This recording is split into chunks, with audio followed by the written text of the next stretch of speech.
Dinas Ketahanan Pangan, DKP, Makassar mengimbau masyarakat untuk tidak panik buying menghadapi isu kelangkaan dan kenaikan harga beras di Makassar.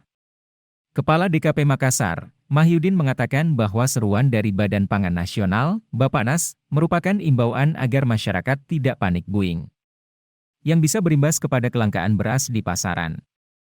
Sebagaimana diketahui sebelumnya, Bappenas telah meminta agar masyarakat maksimal hanya membeli 10 kg di retail.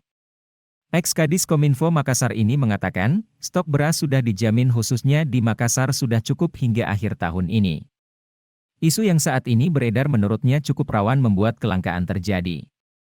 Sehingga kerjasama seluruh masyarakat sangat diperlukan. Mahyudin menyampaikan ini juga telah dipantau langsung di Bulog, di mana stok sampai saat ini masih cukup aman.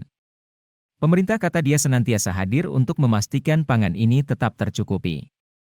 Sementara itu, Wakil Wali Kota Makassar, Fatmawati Rusdi menerangkan pihaknya sudah melakukan peninjauan langsung bersama dengan PJ Gubernur beberapa waktu lalu, dan sudah terjadi kenaikan beras di sejumlah pasar di Makassar. Di mana langkah ini sudah dimulai Pemkot Makassar dengan menyediakan pasar murah sejak akhir September lalu.